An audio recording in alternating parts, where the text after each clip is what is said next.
مجوسی تھا جو آگ کی پوجا کرتا تھا. اللہ والے نے خواب میں دیکھا کہ وہ جنت کی وادیوں میں ٹہل رہا ہے. حیران رہ گئے, دنگ رہ گئے کہ کافر کا جنت سے کیا لینا دینا. میں نے اس نوجوان سے پوچھا, نوجوان تیرا نام کیا ہے, تو اتنا حسین و جمیل ہے. اس نے کہا میرا نام رمضان ہے. رمضان تجھے کلمہ پڑھانے کیوں آیا, کس وجہ سے آیا؟ بیٹے کے قریب گیا, اس کے منہ پر ایک تھپڑ مارا. تجھے شرم نہیں آئی؟ ایک روزہ چھوڑنے کی سزا پتہ ہے کتنی ہے؟ جو جان بوجھ کر ہٹا گھٹا ہو کے مالک کا دیا کھا کر, اللہ کا دیا پی کر, جو جان بوجھ کر ایک روزہ چھوڑتا ہے, حدیث پاک کے الفاظ ہیں, میرے کریم نبی نے فرمایا 900 سال اسے جہنم کی آگ میں رکھا جائے گا. جو جان بوجھ کر ایک روزہ چھوڑ دے. 30 روزوں کی بات نہیں کر رہا, پورے مہینے کے روزوں کی بات نہیں کر رہا, میں ایک روزے کی بات کر رہا ہوں. جو کہتا ہے جی مجھ میں روزہ رکھنے کی ہمت نہیں, ہٹا گھٹا ہے, صحت مند ہے, کھاتا ہے پیتا ہے, کوئی بیماری نہیں ہے, کوئی پریشانی نہیں ہے, صرف اس وجہ سے وہ روزہ نہیں رکھتا کہ میں سگریٹ پینے کا عادی ہوں, سگریٹ پیوں یا روزہ رکھوں, میں شراب پینے کا عادی ہوں, شراب پیوں گا یا روزہ رکھوں گا, میں زنا کرنے کا عادی ہوں, زنا کروں گا یا روزہ رکھوں گا. میں ہاتھ جوڑ کے عرض کر رہا ہوں, جوانوں یہ زندگی کے لمحے تمہارے اور میرے لیے غنیمت ہیں. جنہوں نے رمضان کا ادب کیا, احترام کیا, اللہ تعالیٰ نے انہیں اس قدر عزت عطا فرمائی, اس قدر مقام عطا فرمایا, اس قدر رزق عطا کیا, رزق کی اس طرح بارش برسائی کہ رمضان نے خود دعا دی, اللہ انہیں کبھی بھوکا نہ رکھنا, انہیں کبھی پیاسا نہ رکھنا, کیونکہ انہوں نے میرے لیے بھوک برداشت کی. رمضان خود دعا کر کے جاتا ہے, رمضان جب جاتا ہے دعا دے کے جاتا ہے, اللہ یہ میری وجہ سے بھوکے رہے, میری وجہ سے پیاسے رہے, کبھی بھی انہیں بھوکا نہ رکھنا, کبھی بھی انہیں پیاسا نہ رکھنا. میرے کریم نبی نے فرمایا, غیرت کے کانوں سے میرے کریم نبی کا ارشاد سنو. نبی نے فرمایا دنیا کی کوئی بھی طاقت میری امت کو ذلیل نہیں کر سکے گی, رسوا نہیں کر سکے گی, تب تک جب تک میری امت رمضان کا ادب کرتی رہے گی, رمضان کا احترام کرتی رہے گی. اور جنہوں نے رمضان کا ادب و احترام نہ کیا, جنہوں نے میرے رمضان کا حق ضائع کیا, پتہ ہے ان کے ساتھ کیا ہوگا, کس طرح کا حشر ہونے والا ہے. کسی صحابی نے عرض کی, یا رسول اللہ آپ کے رمضان کا احترام کیا ہے اور رمضان کا حق ضائع کرنا کیا ہے؟ میرے کریم نبی نے فرمایا رمضان المبارک کا حق ضائع کرنا یہ ہے جس نے رمضان المبارک جیسے بابرکت مہینے میں, رمضان المبارک جیسے بابرکت مہینے میں, عظمتوں والے فضیلتوں والے مہینے میں شراب نہیں چھوڑی, گناہ کبیرہ نہیں چھوڑا, گناہ کبیرہ کا مرتکب ہوا اتنے بڑے بابرکت مہینے میں, جس نے شراب پی, جس نے زنا کیا, جس نے والدین کو دکھ دیا, والدین کو درد دیا, کسی کی آنکھوں سے آنسو نکالے, کسی کا دل دکھایا, سب کچھ کرنا, کسی کا دل مت دکھانا, وہ چاہے انسان ہو چاہے حیوان ہو, دکھ کسی کو نہیں دینا, تکلیف کسی کو نہیں دینی, کسی کو دکھ دے کر, کسی کو درد دے کر, کسی کو غم دے کر, کسی کو ساری زندگی عذابوں میں رکھ کے, کسی کی زندگی اجیرن بنا کے, تجھے کیا لگتا ہے کہ تو ساری زندگی ایسے ہی مسکراتا رہے گا, تو ساری زندگی ایسے ہی ہنستا رہے گا, ساری زندگی تکلیفیں دیتا رہے گا؟ تو کیا سمجھتا ہے ساری زندگی لوگوں کی عزت والی پگڑی خاک میں ملاتا رہے گا؟ نہ بندے نہ, بس وقت کی الٹنے کی دیر ہے, تیری باری بھی دور نہیں. اس لیے کہ زندگی کے کسی نہ کسی موڑ پہ اپنا کیا آخر بھگتنا ہی پڑتا ہے, اپنا کیا آخر بھگتنا ہی پڑے گا. کیوں؟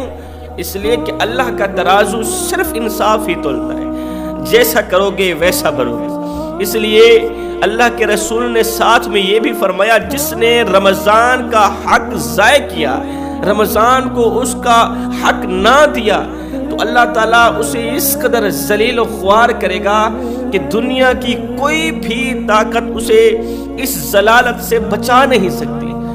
یار جو رب ہمیں سارا سال کھلاتا ہے, جو 11 مہینے ہمیں کھلاتا ہے، ہمیں پلاتا ہے، ہماری بھی فکر کرتا ہے، ہماری بھی دیکھ بھال کرتا ہے اور ہمارے بچوں کی بھی دیکھ بھال کرتا ہے۔ اگر آج کوئی بھی شخص میرے بچے کو ایک ٹافی خرید کر دے دے تو میں ہمیشہ کے لیے اس کا حیا کروں گا۔ اگر کوئی مجھے ایک پیالی چائے کی پلا دے تو میں ہمیشہ کے لیے اس کا حیا کروں گا کہ میں نے اس کے گھر سے رزق کھایا ہے، میں نے اس کے گھر سے نمک کھائی، اس کا حیا کرنا میرے اوپر لازم ہے۔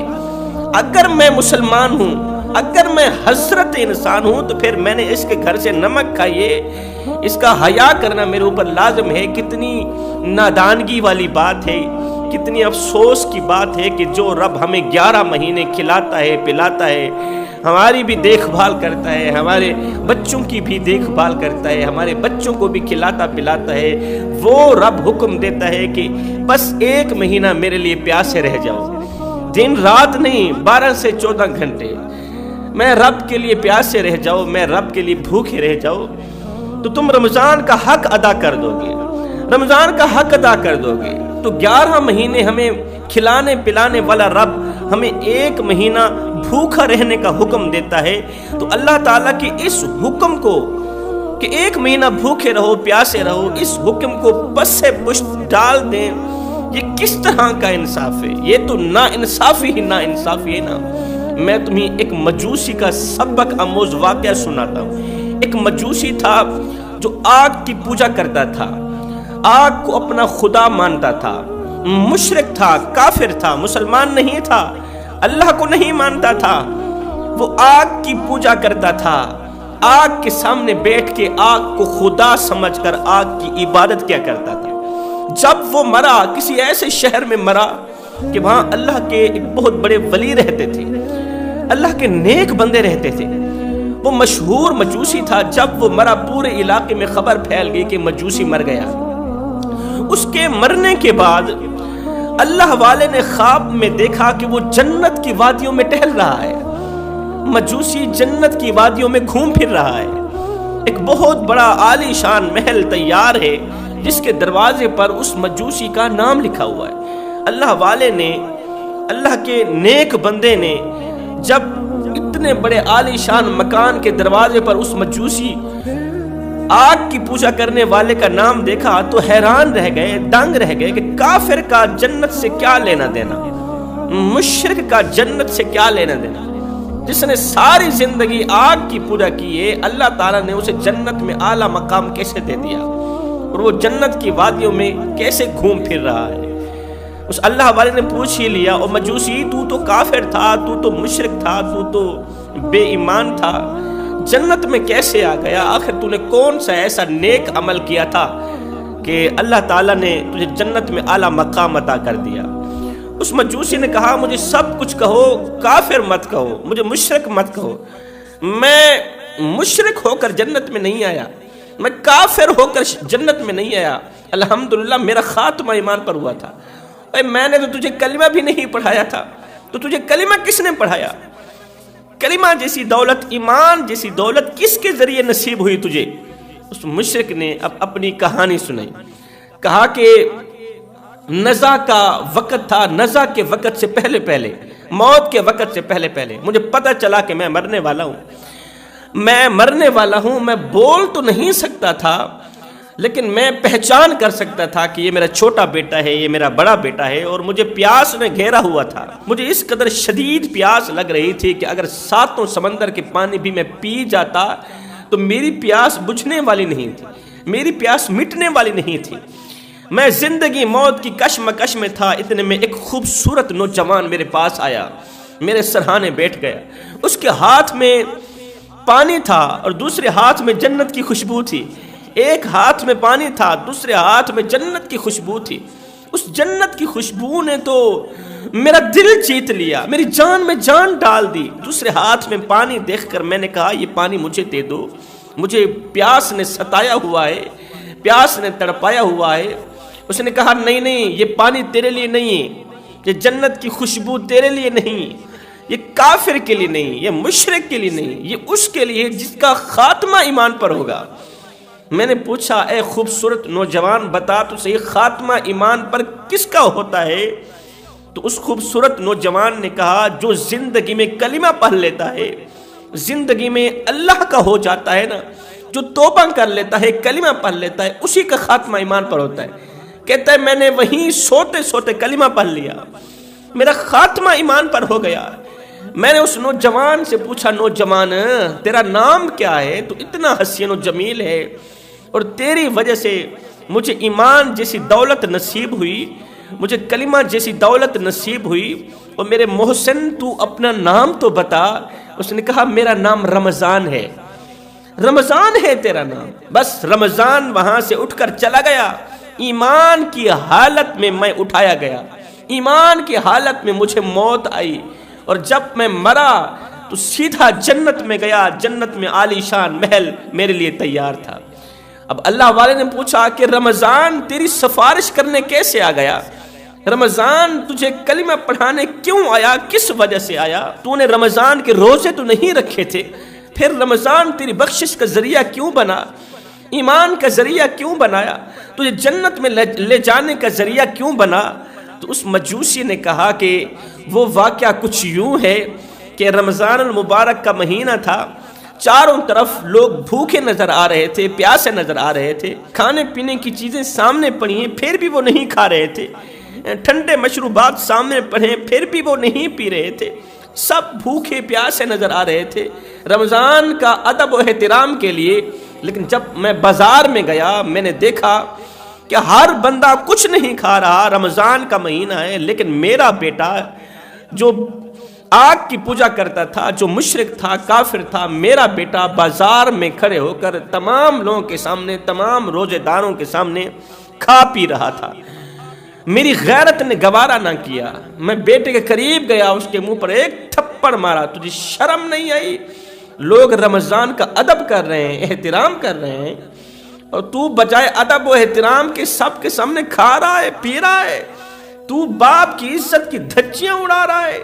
لوگ کیا کہیں گے کہ یہ اس قدر بے باک ہو چکے ہیں کہ ہمارے رمضان کا ادب نہیں کر رہے۔ کچھ بھی ہوں وہ مسلمان صحیح، لیکن ہمارے ہمسائے تو ہیں نا، اگر رمضان ان کا ہے، اگر وہ رمضان کا ادب و احترام کرتے ہیں تو ہمیں بھی رمضان کا ادب و احترام کرنا چاہیے نا۔ اللہ اکبر، میرے بیٹے نے وہ چیزیں زمین پر پھینک دی، توبہ کی، آئندہ اس طرح کا گناہ نہیں کروں گا، آئندہ اس طرح کا پاپ نہیں کروں گا۔ میرا بیٹا گھر چلا گیا۔ رمضان مجھ پر اس طرح کا مہربان ہوا، میں نے رمضان کا ادب کیا، احترام کیا، رمضان مجھ پر اس طرح کا مہربان ہوا کہ رمضان نے اللہ سے احتجاج کیا، رمضان نے اللہ سے سفارش کی۔ میرے مالک اسی نے میرا احترام کیا، اس نے میرا ادب کیا۔ اللہ اکبر، میرے مالک تو میری دعا کو قبولیت کا شرف عطا کر، اس مشرک کو بخش دے، اسے ایمان کی دولت نصیب فرما، اور اس کو جنت میں اعلیٰ سے اعلیٰ مقام عطا فرما۔ رمضان کا ادب و احترام کرنے والے کے لیے جنت میں عالی شان محل کھڑا کر دے۔ بس رمضان مجھ پر اس قدر مہربان ہوا کہ اس نے مجھے کلمہ پڑھایا، میرا خاتمہ ایمان پر کیا۔ جب میں مرا تو ایمان کی حالت میں مرا تھا۔ جوانوں، سوچنے کی بات ہے کہ اگر کافر یا مشرک رمضان کا ادب کرے، رمضان کا احترام کرے، تو رمضان اللہ سے سفارش کرتا ہے، اس کی بخشش کی سفارش کرتا ہے، اللہ سے احتجاج کرتا ہے۔ تو اگر مسلمان رمضان کا ادب و احترام کرے، اللہ تعالیٰ اسے کتنا مقام عطا کرے گا۔ رمضان اسے کیا سے کیا کچھ عطا نہیں کرے گا۔ اب ادھر سے کافر تھا، مشرک تھا جو رمضان کا ادب و احترام کر رہا تھا، ادھر سے آج میری قوم کا مسلمان بے باک نوجوان بڑے دھڑلے سے کہتا ہے جی میں تو سگریٹ پینے کا عادی ہوں، سگریٹ پیوں گا یا رمضان کے روزے رکھوں گا، میں شراب پیوں گا، اتنا بڑا گناہ کروں گا۔ حالانکہ رمضان کے شروع ہوتے ہی شیطان کو قید کر لیا جاتا ہے، شیطان کو پنجرے میں بند کر لیا جاتا ہے، پھر بھی انسان گناہ کرتا ہے تو اپنے نفس امارہ کی وجہ سے انسان کو اس کا نفس امارہ ہی گناہ کرواتا ہے، انسان کو اس کا نفس امارہ ہی اللہ کی نافرمانی کرواتا ہے۔ اللہ رب العالمین نے جب عقل اور نفس کو پیدا فرمایا تو دونوں کو اپنے سامنے کھڑا کیا۔ اللہ تعالیٰ نے عقل سے پوچھا بتا تو کون ہے اور میں کون ہوں؟ عقل نے بڑے ہی ادب و احترام سے نہایت ہی عاجزی سے کہا کہ مالک تو میرا رب ہے اور میں تیرا بندہ ہوں۔ اس نے عاجزی اختیار کی، اس نے ادب و احترام سے کہا۔ اللہ تعالیٰ نے عقل کو بڑی ہی عزت عطا فرمائی، عزتوں سے مالا مال کیا۔ آج میرے معاشرے میں عقل مند انسان کی عزت کی جاتی، عزت کے لائق بھی وہی ہوتا ہے جو عقل مند ہو۔ کم عقل انسان کی میرے معاشرے میں کوئی عزت نہیں، بے باک انسان کی میرے معاشرے میں کوئی عزت نہیں، درند انسان کی، احمق انسان کی، بے وقوف انسان کی میرے معاشرے میں کوئی عزت نہیں۔ اس لیے کہ اللہ تعالیٰ نے عقل کو اور عقل اختیار کرنے والوں کو، عقل سے کام لینے والوں کو میرے اللہ نے خود عزت عطا فرمائی۔ پھر اللہ تعالیٰ نے نفس کو اپنے سامنے کھڑا کیا، پوچھا نفس بتا تو کون ہے اور میں کون ہوں؟ نفس نے کہا میں ہوں اور تو ہے۔ اچھا، تیرے اندر گھمنڈ ہے، تیرے اندر تکبر ہے، تیرے اندر فخر ہے، تیرے اندر میں ہے۔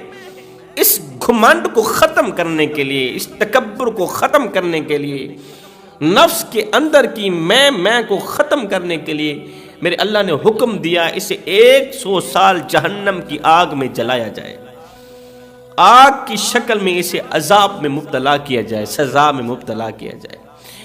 100 سال جہنم کی آگ میں جلایا گیا، کس کو؟ نفس امارہ کو، شہوت کو۔